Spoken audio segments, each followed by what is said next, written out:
And welcome to another wonderful edition of the Rangers Coaches Show. I'm Justin Adams, alongside with this guy right here, Tony McCall, who is the men's soccer head coach. And you must be doing something right if you're featured on this show twice. And we just found out today that the men's soccer team are ranked number 5 in the nation, and that's according to the now you got to help me out with this acronym, okay? It's the National Soccer Coaches Association of America Coaches Poll. That's correct. The highest since 2012.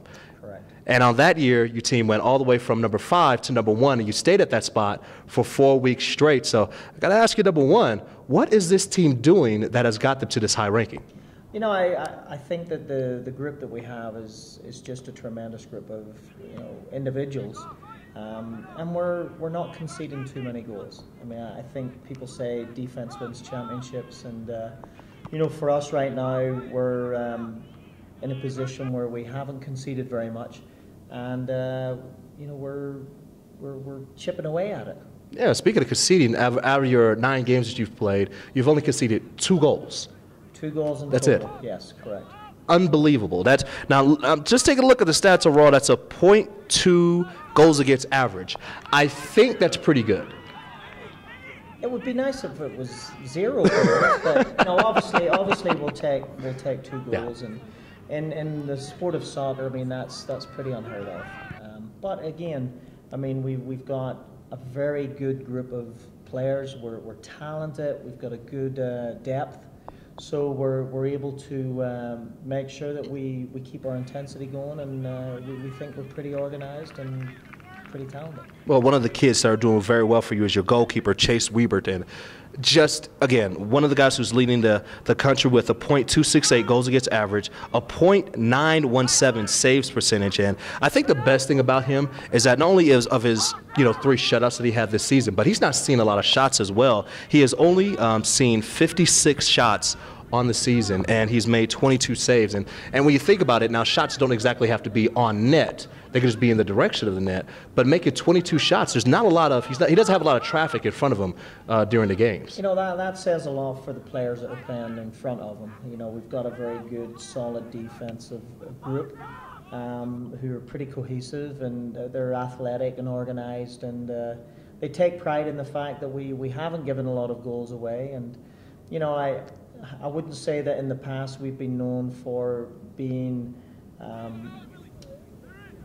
very defensive-minded. We've normally scored a lot of goals and conceded our fair share. But this year it seems like we've done well up to now. But again, we don't want to get too high. We don't want to get too low, and we'll take one game at a time. Now, you're more of an affable guy, a little bit of a jokester, I could see just on the look on your face. What things do you do as a coach to keep everything just light with the team?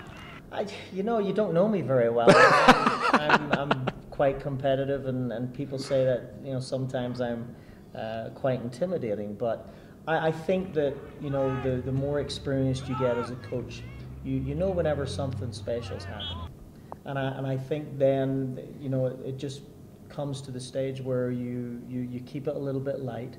We have really special characters in the group. We've got a couple of jokers who we didn't have last year who keep it pretty light.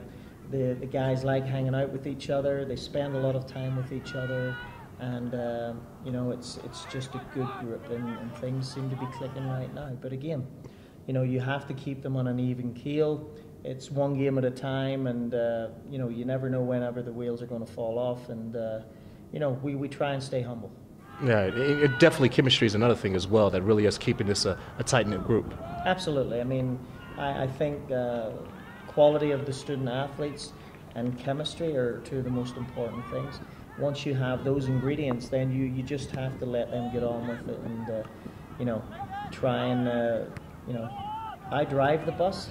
They tell me which direction to go in. Well, one of the guys helping you drive the bus or picking out the direction is Porter Milner.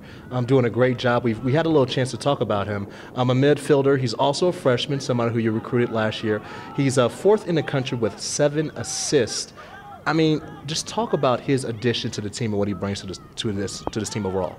Porter brings a lot to our group. Obviously, he's had a lot of accolades over the last 12 to 18 months, and we feel as if we were very happy to get Porter. We recruited him heavily out of high school. and you know, he's come in.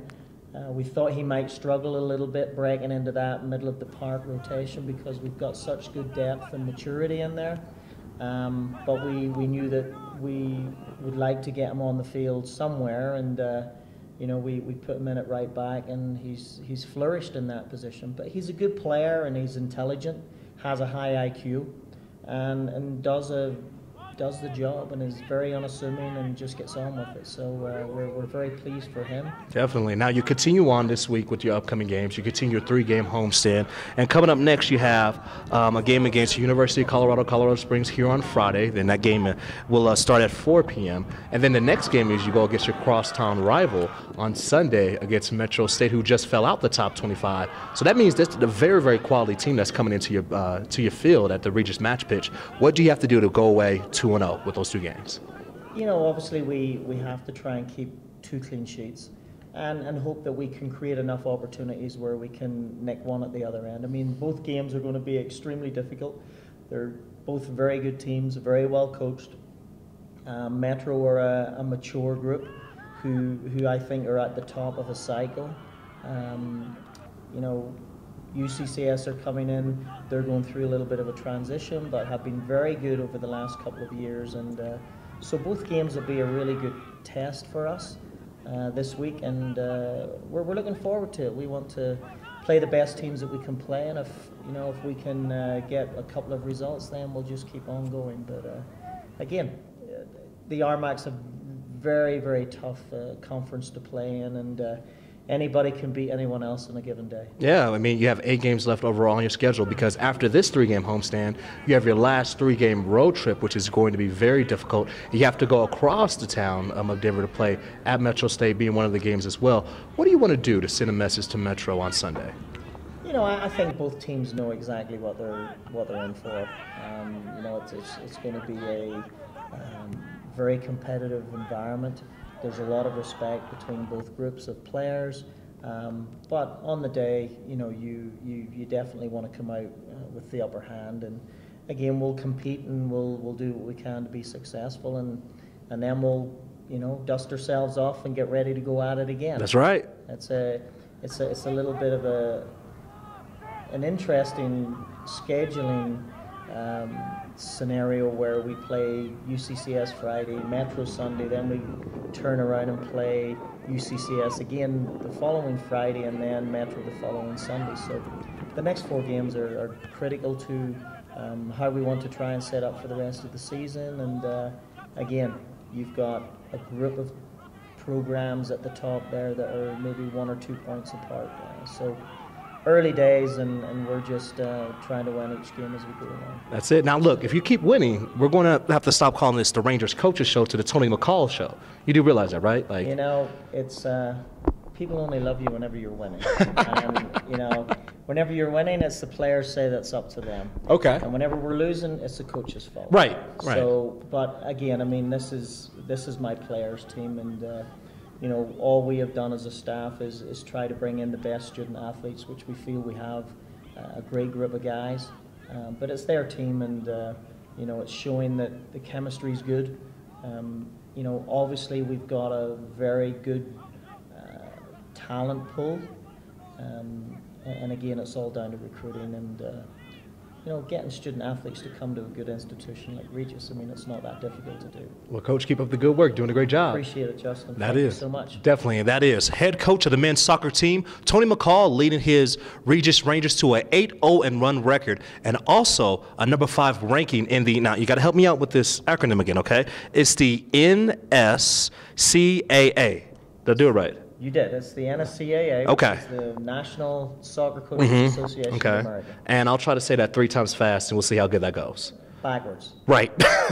We'll see how that happens. But you can watch this team play this week on Friday as they go right here at the Regis match pitch, play against UCCS, and that is a 4 p.m. start on Friday. And then against the crosstown rival, the Road Runner, of Metro State, and that game will be at 2:30 right here on the Regis match pitch. That game is on Sunday. So for everyone here, I'd like to say thank you for joining us on the Regis Coaches Show. One more time, I want to say thank you to the men's soccer coach, Tony McCall. I'm Justin Adams saying so long, and we'll talk to you next week.